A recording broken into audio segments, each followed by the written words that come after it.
I want to make it very clear in the beginning, I'm not anti-government. I don't believe in terrorism. And I want to make it especially clear that there are a lot of good people in the FBI and the CIA, naval intelligence, army intelligence, military intelligence, NSA. Unfortunately, there are a few key people in key positions who have made a difference, a big difference, in what's happening in America today. So, looking back, my personal experiences, I retired from the FBI March 1979. At that time, I was in charge of the FBI Los Angeles Division. I had more than 700 personnel under my command. The Attorney General of the United States, Griffin Bell, asked me after I retired if I'd coordinate security for the Pan American Games. I did. I was a consultant in the 1984 Los Angeles Olympics. I was a consultant for former Governor Jerry Brown, California Narcotic Authority. So I do have credentials. My first major and credibility, believe me.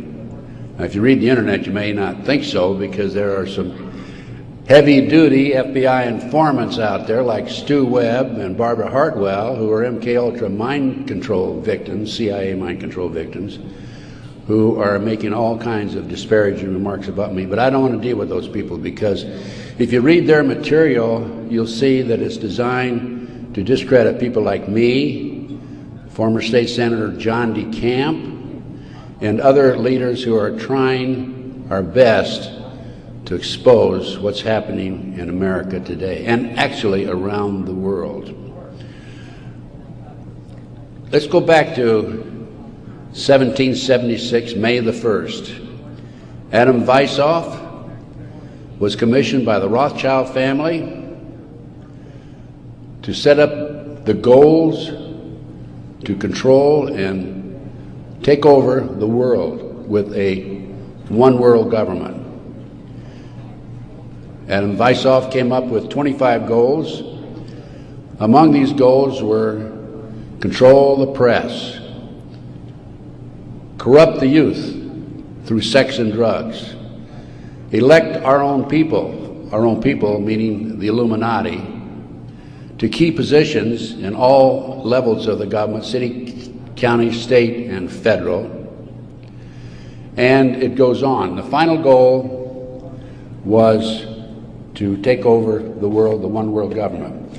Information is very well documented by William Guy Carr in his book, Pawns in the Game. When I retired, I had no idea what was going on. I had no idea about the Illuminati. I had no idea about Adam Weishaupt.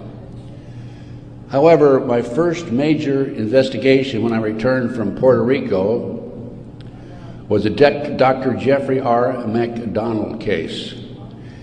He's a former Green Beret doctor who was convicted of murdering his wife and 2 children at Fort Bragg, February 17, 1970. He'd been tried and convicted and sentenced to 3 consecutive life sentences. I was asked by the defense team to investigate the case because they claimed that Dr. McDonald was innocent. I said I would, but if I learned that he murdered his wife and 2 children, I would discontinue my investigation, no longer become involved. I want you to know I'm still working for Dr. McDonald. He is an innocent man.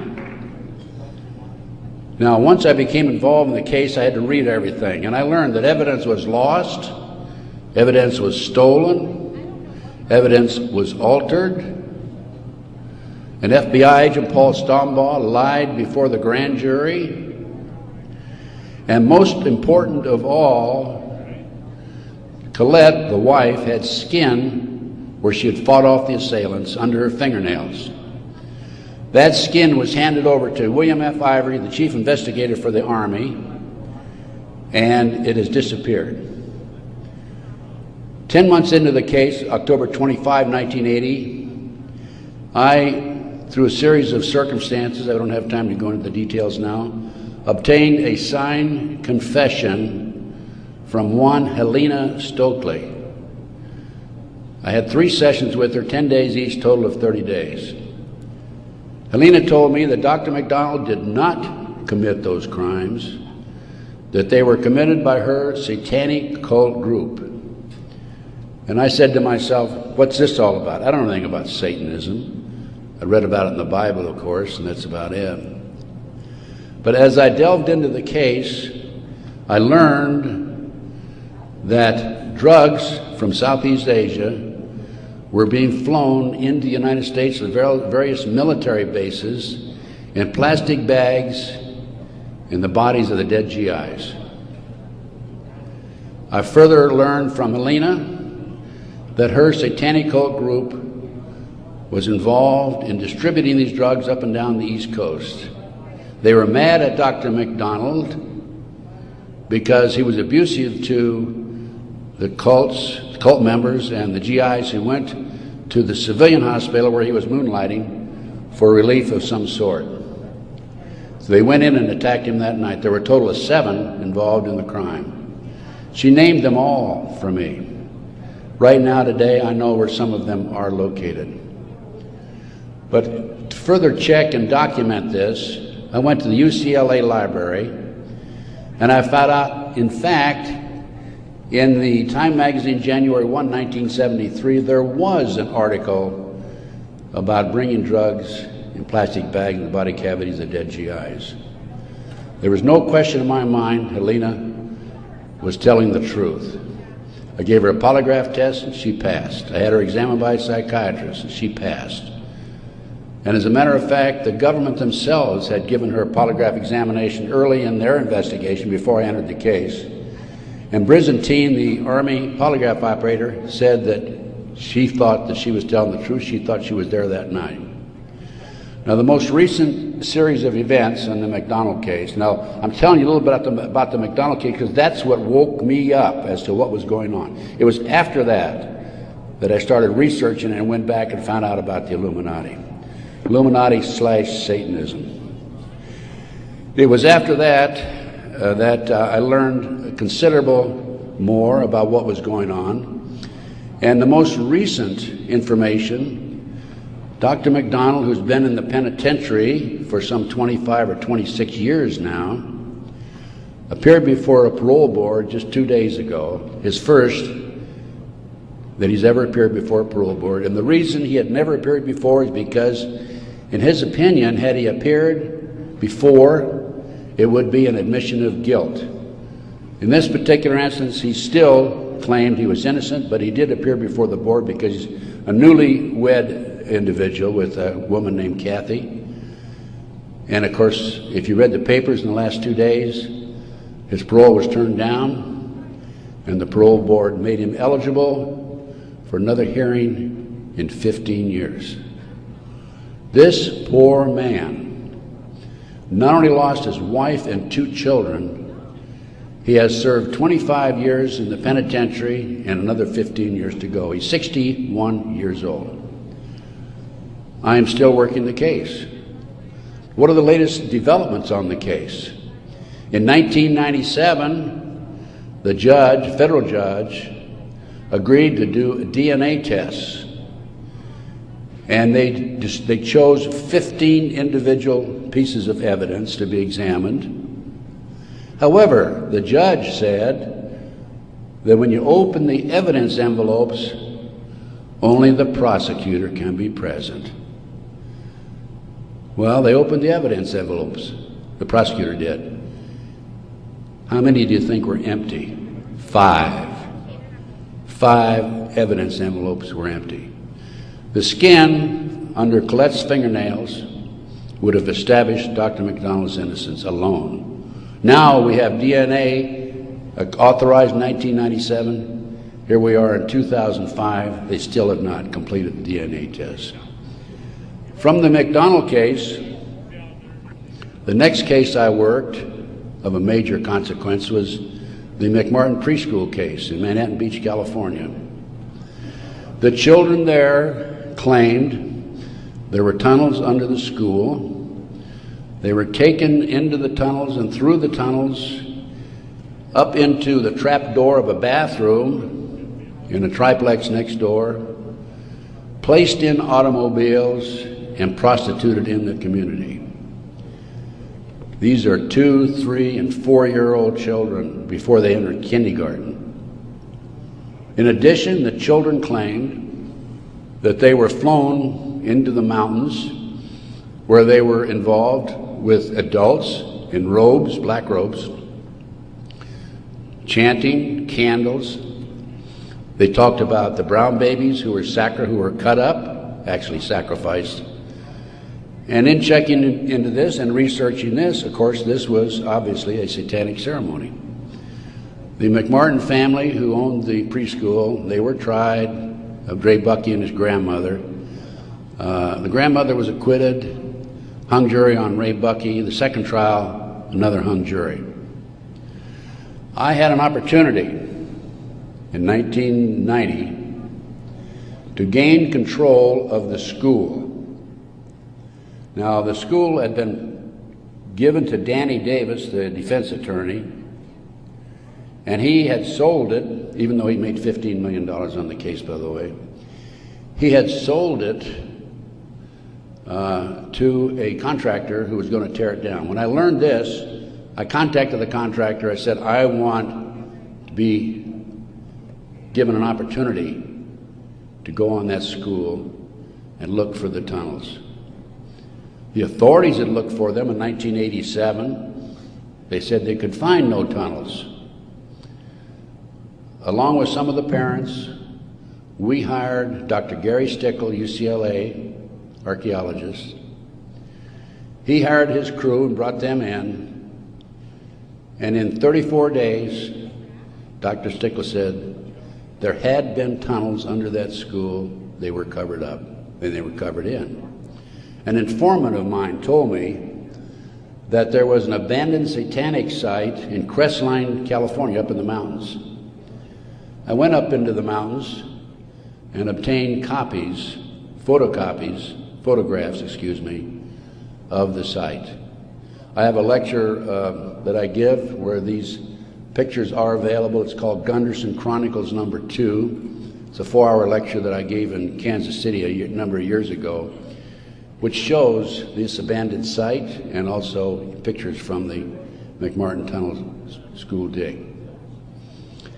From there, I became involved in another case, very frightening case, because I established, with the help of people like John DeCamp, former state senator in Nebraska, that we have in this country today a covert military criminal enterprise, government enterprise, primarily by U.S. military intelligence, that is operating full throttle, and everybody refuses to investigate it. In the Nebraska case, it's called the Franklin Cover-Up. This is the book here that John DeCamp wrote, by the way. It's all documented in there. And in that particular instance, they were taking children out of foster homes, orphanages, Boys Town, driving them from Omaha, Nebraska to Sioux City, Iowa, 184 miles away, placing them in private jets and flying them to Washington, D.C. for sex orgies with prominent people, including congressmen, senators, and certain people in the White House. It's well documented. I have personally talked to Paul Benassi. I had a 5-hour interview with him. It's a tape that's available. I don't have it with me here, but you can order it. I have a 5-hour interview with Paul that he gave me in 1993. Paul told me how he was used.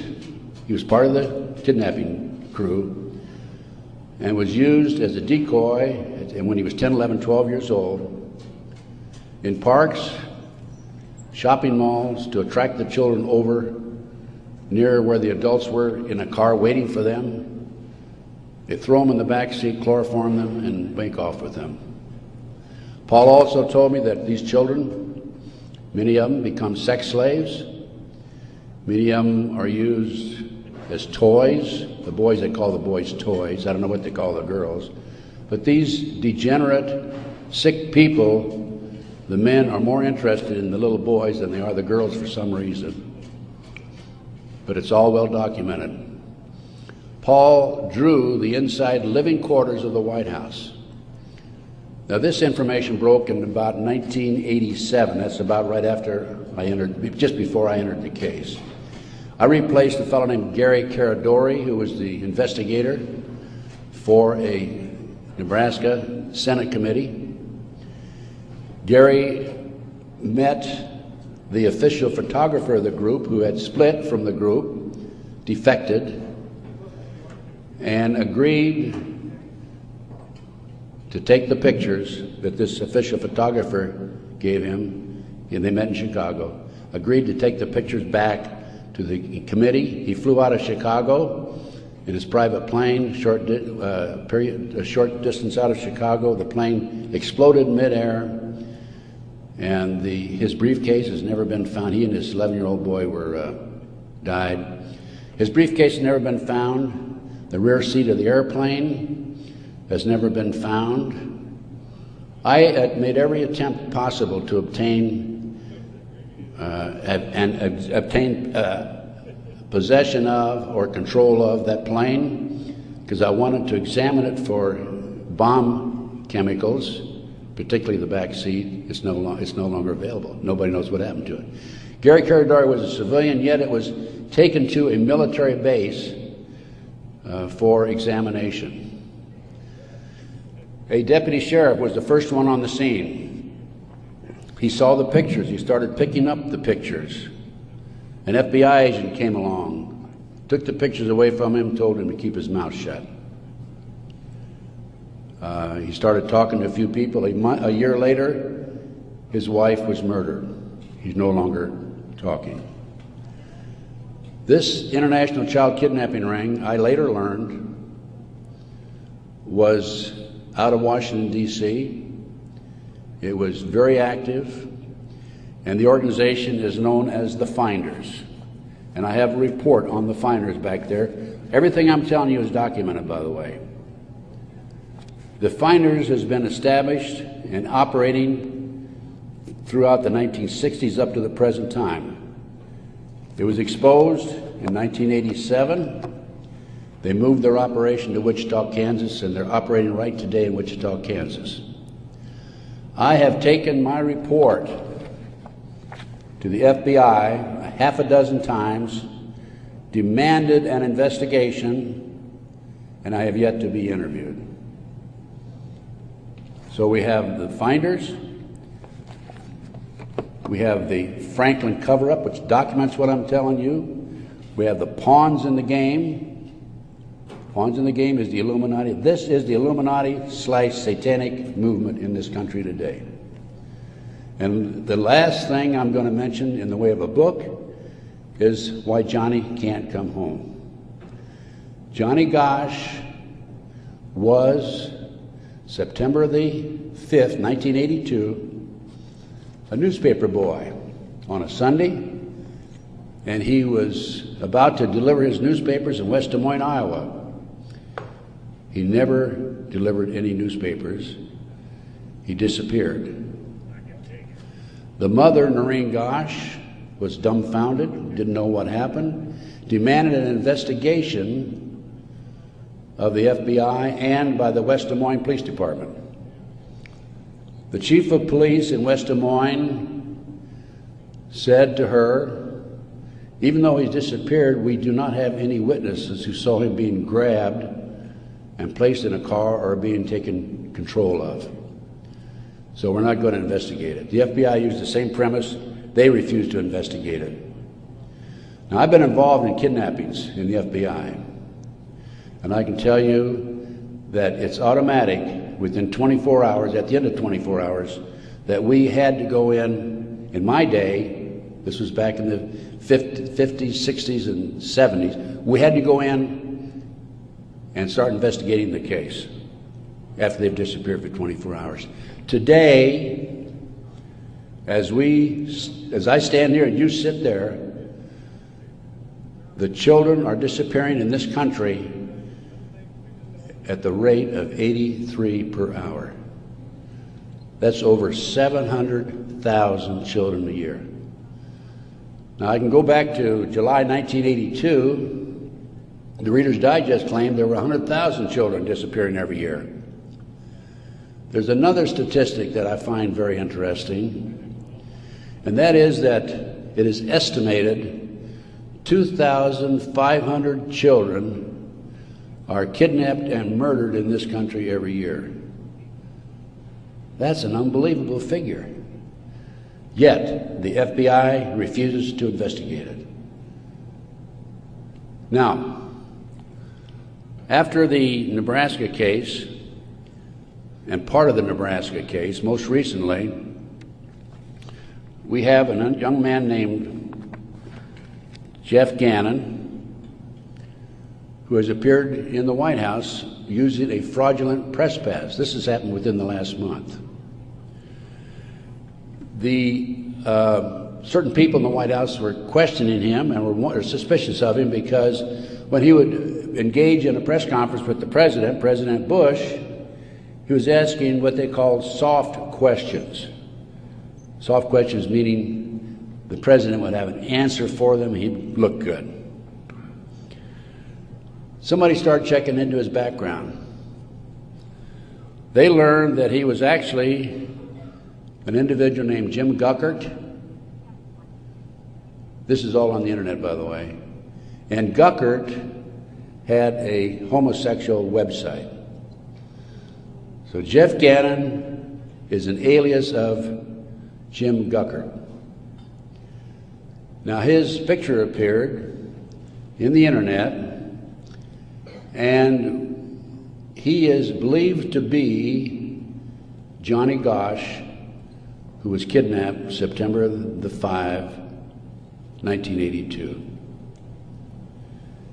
The mother, Noreen Gosch, who wrote this book, Why Johnny Can't Come Home, I have a 2-hour interview with her on video, available again if you want to check my order blank.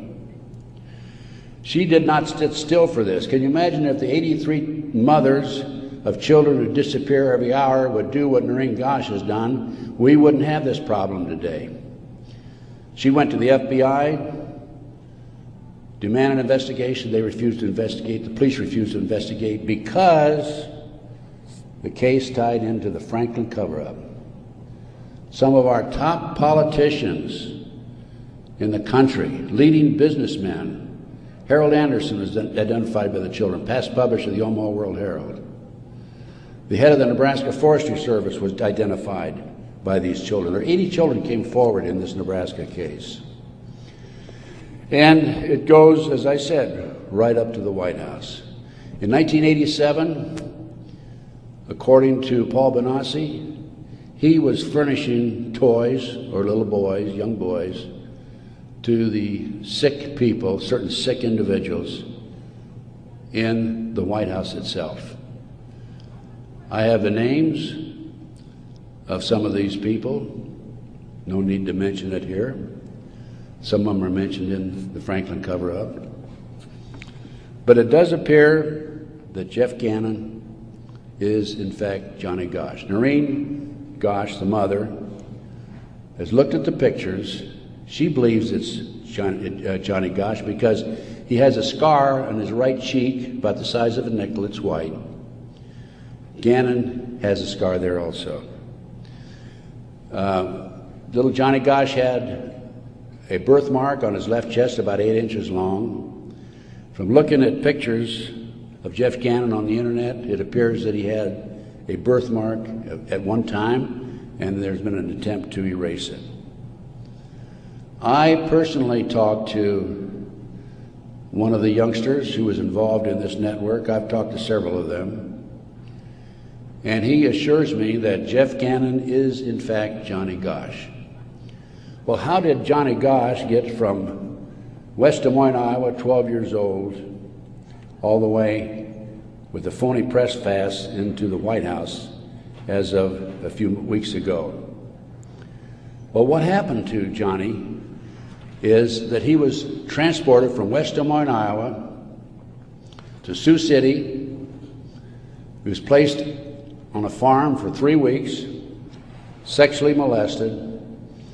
He was taken to the mountains in Colorado, placed in a cage in a house of some sort, or a cabin, and then later he was used as a sex slave.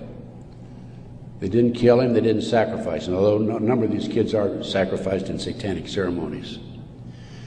Now, he escaped with another young man. They stole a car, and in 1997, Johnny knocked on his mother's door at 2:30 in the morning, Noreen Gosh, and said he wanted to talk to her. He was there with another young boy.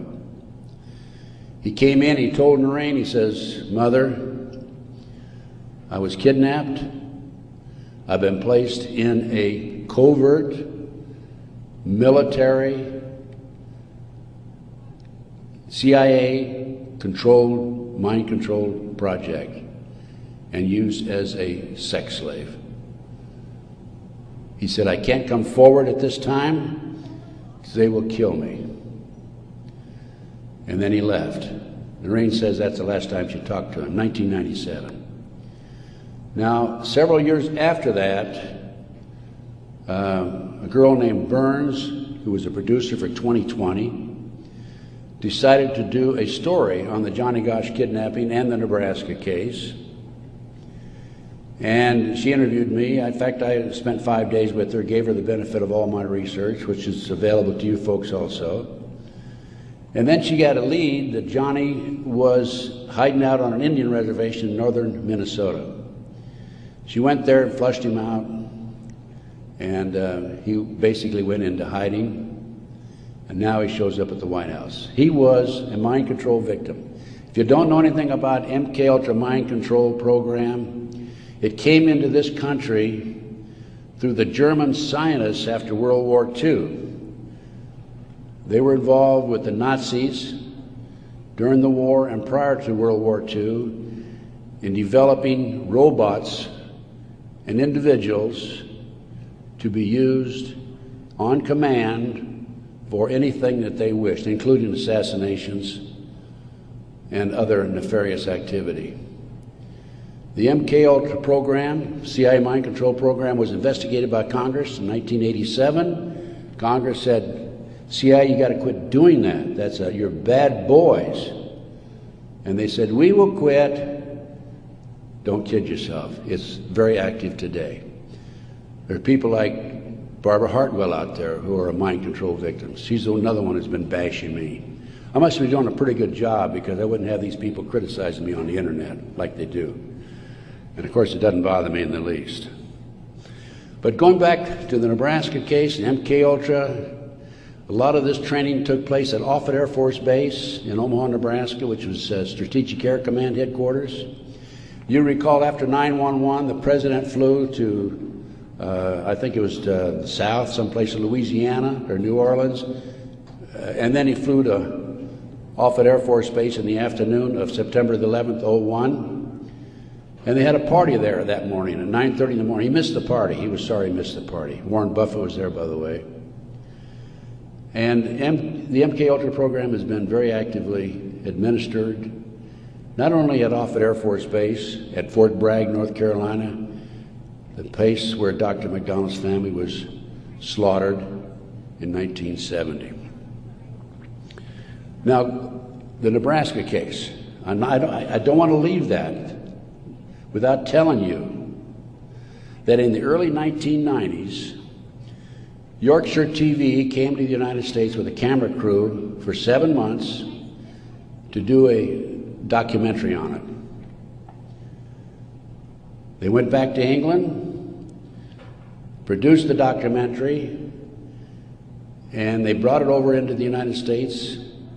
It was listed in the TV guide to be aired on May the 3rd, 1994.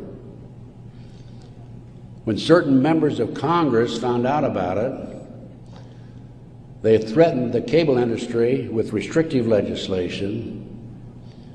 Somebody anonymously bought up the rights to to the videotape or the documentary and ordered all copies destroyed.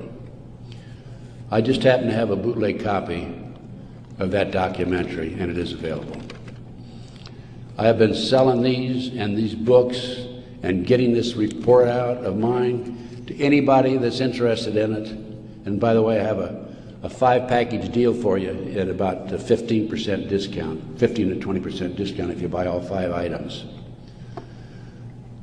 So about 6 months ago, as any good investigator would do, I said, I'm going to get a copy of that TV guide. I didn't have a copy. John DeCamp had one at one time, couldn't find it. That's typical of John, by the way. Good friend, great guy. And so I said, I'm going to get my own copy. So I wrote to TV Guide people. And I received a copy of the TV Guide for May 3rd, 1994. 10 p.m. Discovery Channel. It's not listed. A nature show is listed instead on the new reprinted edition.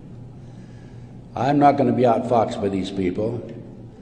I went to the Los Angeles Times TV log. It's listed, Conspiracy of Silence. I called a friend of mine in Philadelphia, and I said, check the TV log for the Philadelphia Inquirer. Conspiracy of Silence is listed in the Philadelphia Inquirer. The power of the press. They changed and reprinted the whole TV guide.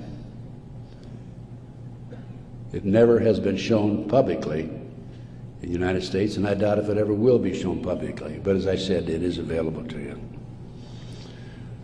Now, that's not the end of the story for me, because I am continuously probing, continuously working, continuously talking to various sources and putting it on paper and documenting and getting the word out. This is the direction that we have to go. Americans, for the most part, are oblivious to what's really going on behind the scenes. One of the things that, in addition to the McDonald case, that got me thinking was the Jack Kennedy assassination. So I checked into that. And by the way, I used to be in charge of the FBI in Dallas, and also I was in charge in Los Angeles after Dallas.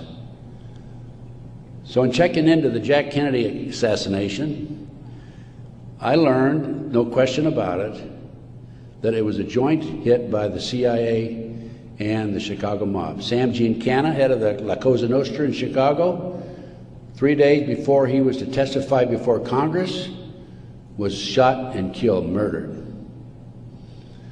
This encouraged me to do some more checking into some of these national terrorist acts that have taken place and other cover-ups in the United States. I interviewed the naval intelligence officer who on December 4th, 1941, received information that the Japanese were going to bomb Pearl Harbor. We had broken the secret code of the Japanese. He told me personally, on December the 4th, he gave it to his superiors.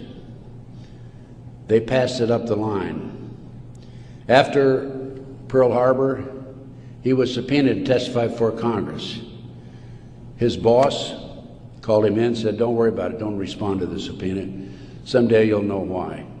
He never did testify before Congress. And he recently passed on, by the way. So we have not only a cover-up in these other areas, but looking at the national picture, Pearl Harbor. And look at Waco. The military was involved in destroying and shooting and killing, and also the FBI, women and children in Waco. They used tanks, military tanks, in violation of posse comitatus, which is a law that says the military cannot be used to enforce a civilian population. They got away with it.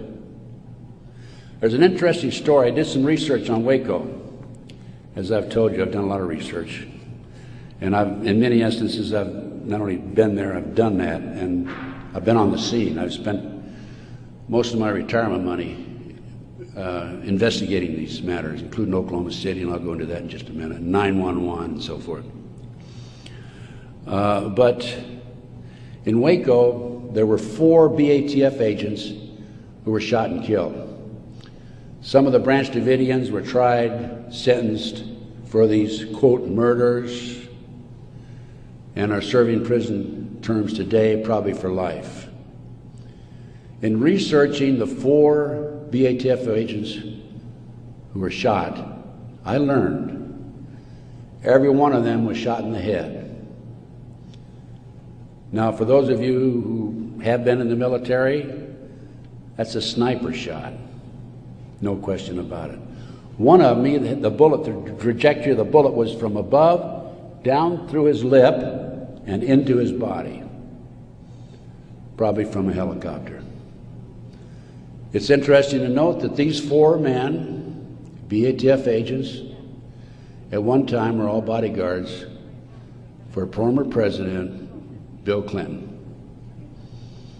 That was Waco. Ruby Ridge. Randy Weaver was set up by a BATF, Bureau of Alcohol, Tobacco, and Firearms, informant. He bought a shotgun that was about a 1/4 of an inch too short by law. They arrested him and served him with a warrant. He refused to appear before the courts, and they sent an army after him. Horiuchi, the FBI sharpshooter, shot and killed his wife while she was standing in the doorway. He used to brag about what a great shot he was. Another instance where they tried to railroad a good, loyal American who fell in a trap. And then we have the 1993, continuing with the Great Conspiracy. I call this a Great Conspiracy, and that's what it is. Car bombing of the World Trade Center. I have a copy of the New York Times, October 28, 1993, and in the article, this was reporting from the trial that took place, an FBI informant named Salam, who was in among the terrorists, testified that he was commissioned by the terrorists to put the bomb together, the car bomb together, to bomb the World Trade Center in February 1993. And fortunately for him, when he met with the terrorists, he wore a body mic, so he could record every word that was said. Unknown to the FBI, when he met with the FBI, he also wore a body mic. That was probably what kept him from being set up and framed and sent to prison. This is actually in this newspaper article. He went to his FBI superiors, says, I've been commissioned to put the bomb together. We're going to use a dummy bomb, aren't we? And he was told by his FBI superiors, no, we're going to use a real bomb. Now, I don't understand why Congress and Senate, investigators, and our leaders in Washington, D.C. are not jumping up and down over that situation. The FBI not only knew in advance of the car bombing, they furnished the ingredients for the bomb. Why doesn't somebody take some action in that area? Why doesn't somebody investigate this international child kidnapping ring being operated by the CIA? Why are these congressmen voting on bills like the Patriot Act, which takes away many of our constitutional rights and civil liberties in the best interests of, quote, protection for our country and protection from the terrorists? Let me tell you something, ladies and gentlemen. There are people in our government, a rogue outfit, whatever, I'm not sure, who are actually behind these terrorist acts. And the reason they're behind the terrorist acts is so they can pass bills like the Patriot Act. And the reason the congressmen and the senators vote for these stupid bills stupid by our terms and our definition, is because many of them have been set up and framed through sex and drugs. So then we have Oklahoma City, 1995. I personally made 2 trips to Oklahoma City. I investigated Oklahoma City. Because of my report, the defense attorney for Timothy McVeigh sent 2 of his investigators to interview me. I spent 4 hours with them.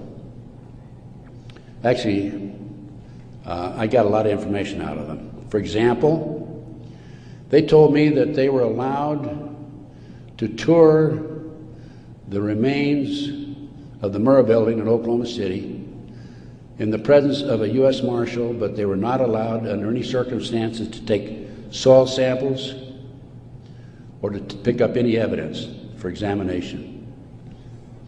Stephen Jones was their attorney. I heard that they were going to tear down the building. Now, you can trace bombs through what they call the taggants, the chemicals. When I heard this, I called John DeCamp. I said, John, we've got to prevent that building from coming down. And I actually called an outfit in Chicago, the Pat Kennedy Group, who were specialists in examining evidence of this type. And John called McVeigh's attorney, Jones, and because John had a client he was representing who was involved in the case, Jones said, I'll handle the paper, we'll have a hearing, we will prevent that building from coming down. The next thing we heard, the building was coming down. John called Jones, what's going on? And he had no good answer for it. That was evidence. I've been at many a crime scene. It is critical that the evidence be preserved. That was a huge cover-up. McVeigh wrote a letter to his sister. McVeigh was in Special Forces. The government says, military says, oh no, he flunked out. He didn't flunk out. He was recruited out of Special Forces, according to him, a letter he wrote to his sister, to be trained to be a CIA assassin and also to work for the CIA international drug operation, both against the competition and for the CIA pro-drug people. McVeigh was, in my opinion, an MK-Ultra mind control victim. He was visited in prison in Oklahoma and in Colorado by Dr. Jolly West. This was secret, by the way. I happened to find out because I made some phone calls to the right people. Jolly West was one of the foremost leaders, along with Sidney Gottlieb, in the CIA's MK-Ultra mind control operation. Why would somebody like Jolly West go interview McVeigh, not only in Oklahoma, but also in Colorado during the trial? Because he was a mind control victim himself. At one time, it was reported, I think in the U.S. News and World Report, that McVeigh had a microchip in his buttocks. Our military reportedly have been using microchips to keep track of their soldiers.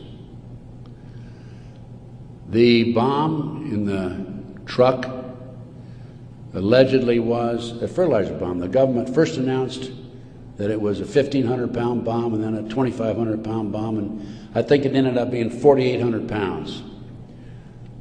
That bomb that was in the truck destroyed half the building.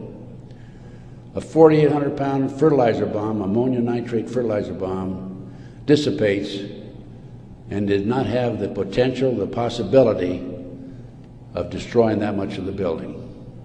After the Oklahoma City bomb went off, I had a call from a friend of mine, Michael Riconosciuto.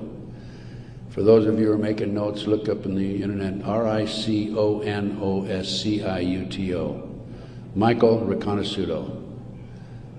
I've been working with Michael since the early 1980s, 82, that's when I first met him. He was a CIA agent, operative for some 2 decades. He was also an FBI informant at one time. His father owned the Hercules Manufacturing in Silicon Valley, California. Hercules Manufacturing developed what is known as the electro-hydrodynamic gaseous fuel device, which is a highly classified bomb. The bomb was actually manufactured by Dyna Nobel out of Salt Lake City.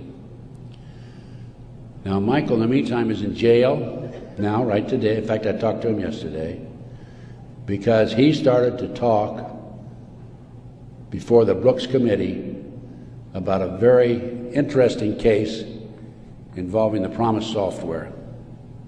The Promise software was in a computer operation that developed all kinds of intelligence information on you and I and every citizen in America. The Department of Justice leased it for 2 years. At the end of 2 years, they refused to pay Bill and Nancy Hamilton the $10 million they owed them.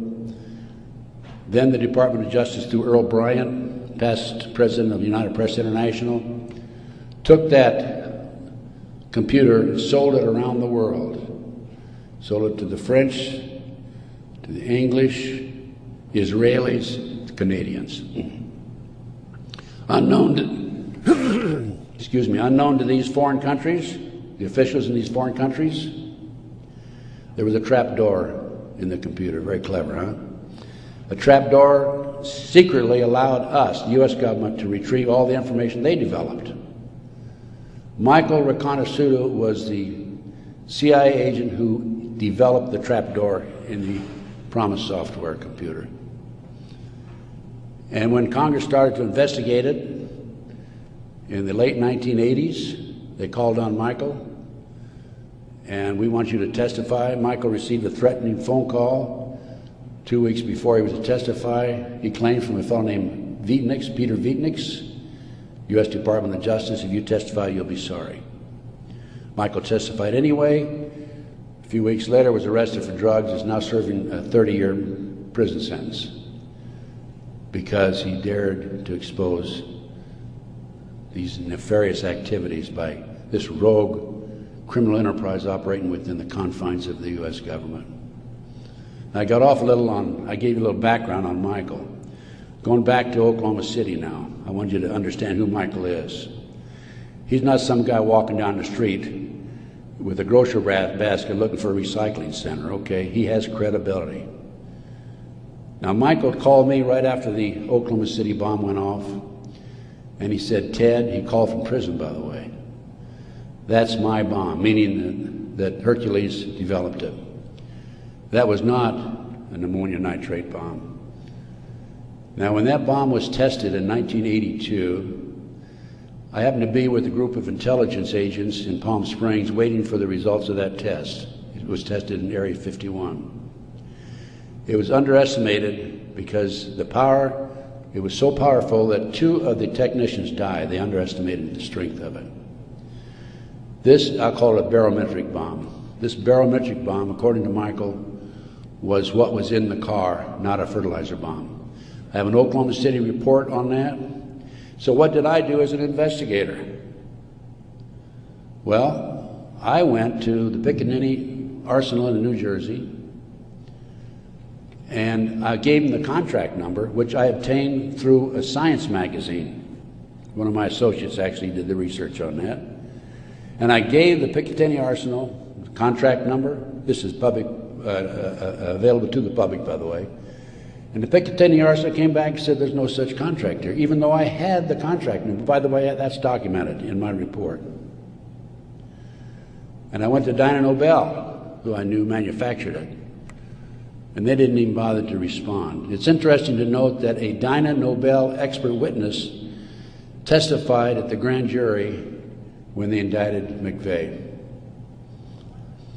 In September of 1995, some 5 or 6 months after the 19th of April, 1995, Oklahoma City, in September, there was a I lost my train of thought there for a minute. Oh, there was an article in Fireman's Magazine. It was written by the editor of Fireman's Magazine. The information was obtained from the Oklahoma City Fire Department. And in that article, again, that's in my report, in that article, it states that 4 unexploded devices were taken out of the building. When people were in the building after the bombing, dying, they discontinued the rescue efforts for some 5 hours while they carried out a bunch of government files, men in blue suits of some sort, sweatsuits. So what I'm telling you is Oklahoma City was perpetrated by certainly people other than McVeigh and Nichols, and now Roger Moore, if you read the paper recently, the gun dealer who claims that he was robbed of his guns in Arkansas and that money was used to finance the Oklahoma City bombing. Roger Moore has been accused by Terry Nichols of being involved in it. Roger Moore denies it. Roger Moore, at the time of the Oklahoma City bombing, was an FBI informant. I had an inside investigator in Oklahoma City tell me that there were at least 11 other individuals involved in Oklahoma City. Okay, that brings us up. We've gone through Pearl Harbor, Waco, Ruby Ridge, car bombing 93, Oklahoma City 95. That brings us up to 9/11. As I said, Michael's in prison. I'm his, quote, investigator of record, which means I'm like an attorney. I should have access to him on a regular basis. I represent this man. For a year prior to 9/11, actually a year and a half, I tried to get in and see Michael. He was in prison in northern Pennsylvania. I was in the Philadelphia area. The Bureau of Prisons would not allow me to see him. I finally was able to talk to Michael in January 2003. I flew to the East Coast, spent 3 days with him. Michael told me that he had developed information from among his contacts in advance of 9/11 that they were going involved in using missiles, airplane missiles, and they were going involved in skyjackings. They were training Arab terrorists, and also he knew the identity of the person in the United States, an Arab who lived in Paterson, New Jersey, who was the leader of terrorist activity by the Arabs in this country. Now, Michael had this information because, you're saying, how could Michael develop this information being in prison? Because I met with Osama bin Laden, along with Michael, and along with the State Department representative in the spring of 1986. At that time, I was contacted by a former top Ronnie Reagan official who said, can we help the Afghan rebels? They were our friends then. And I called Michael, I said, what do you think? And he said, let's meet. So there was a fourth fellow there. We didn't know at the time it was Osama bin Laden. Has actually used the name Tim Osman, traveling under Turkish passport.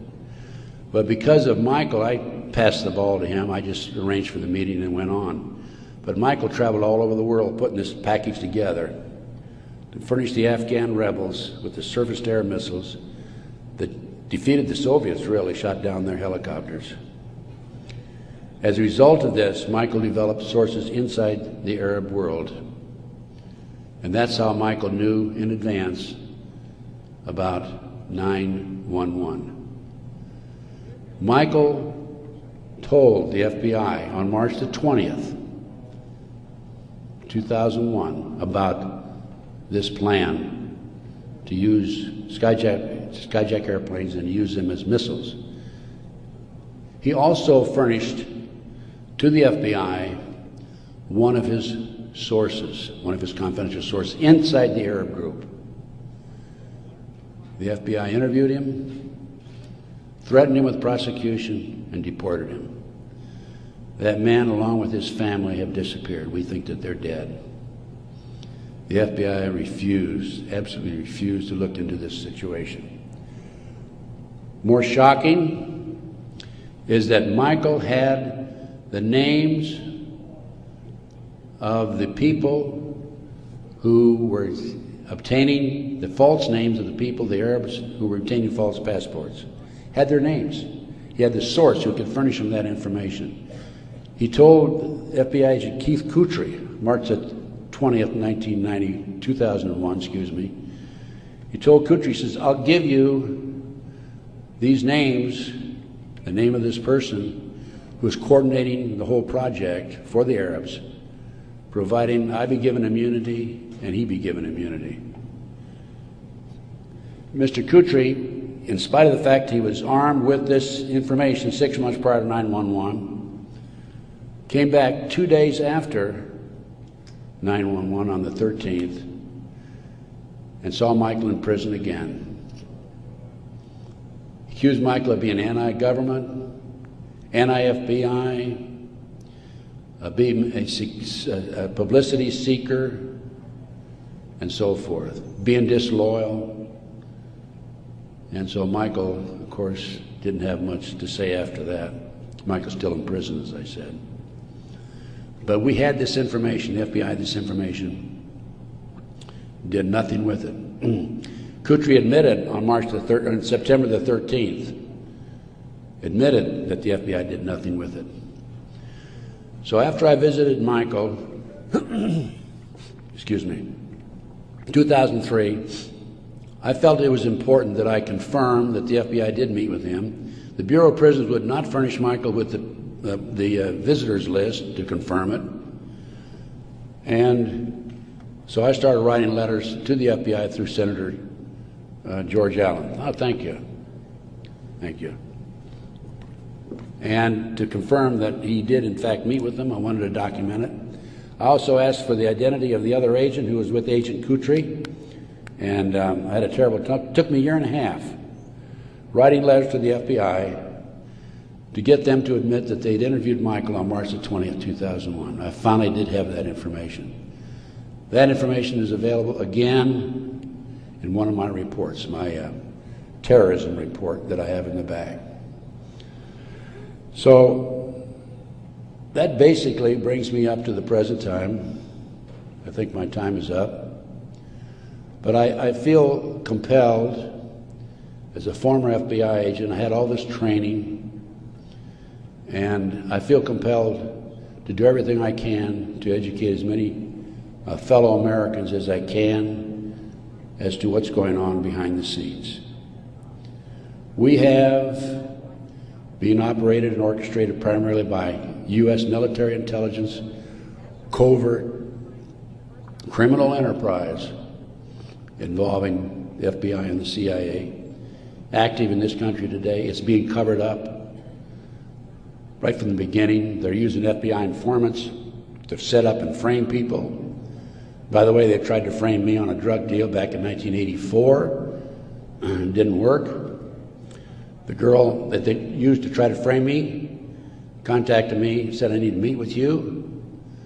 We met. She told me the whole story. I took a signed statement from her. Her name is Pam Fawcett. And I said to Pam, Pam, you're working for these people, the DEA and the FBI, in Modesto, by the way. She was making phone calls to me. I said, you're working with these people trying to set me up.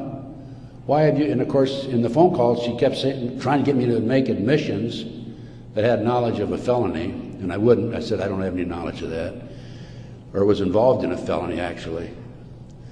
I said, Pam, look, you were working with these people for 6 months. They gave you $2,000.